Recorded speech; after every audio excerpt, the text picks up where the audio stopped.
This is about pressuring the Caribbean to accept the sexual rights campaign. Letters have been written, try to get the Nigerian delegation to actually yield in matters of comprehensive sexuality education. The UN is for all countries, great and small. As such, it should not be used as a platform to advocate tendencies, ideologies, or ways of life that are at variance with its core principles and mandates. Many times we're cornered by other delegations seeking to impose a radical sexual agenda. We were confronted with a text that was replete with controversial issues, extremely divisive in nature. The Nigerian government was actually told by the Western countries that if they do not give in, that they will be denied foreign aid.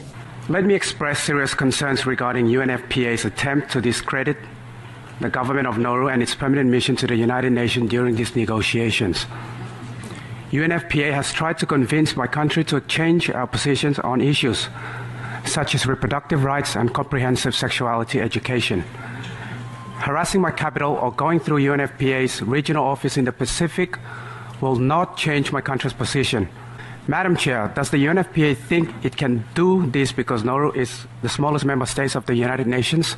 The interests of organizations like UNFPA and IPPF is to get parents out of the picture and to radicalize and sexualize children. At the UN, if parental rights is being proposed in a document, it's thrown out. A report by the United Nations Special Rapporteur on the Right to Education, issued to the UN General Assembly, claimed that children have a right to comprehensive sexuality education, aimed, among other things, at abolishing guilt feelings about eroticism, and that will teach about the importance of sexual diversity. In comprehensive sexuality education, the approach is to celebrate sexual freedom or sexual license, to celebrate experimenting from a medical perspective. When sexual freedom is the priority, then sexual health is going to suffer. You just can't have it both ways. If a sexual education program is teaching a child or leading a child towards multiple sexual relations, early introduction to sexual intercourse, it is, by the data, a public form of sexual abuse. Out-of-wedlock births are going to skyrocket. They're going to have many more abortions. They're going to have much more STDs.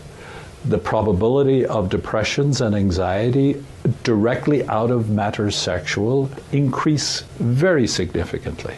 So our country had a secret visit from the U.S. Special Envoy for LGBT rights, Mr. Randy Berry. He was accompanied by the senior LGBT coordinator for USAID, Mr. Todd Larkin, to try and see what the Jamaican climate was regarding sexual rights and how they could influence change. We were able to notify the public about this visit and to send a very clear message to the U.S. government that Jamaica will not be pressured into changing our values and our culture that protects the family. The Center for Disease Control, in their own research, shared information that 2% of the population of the US are men who have sex with men.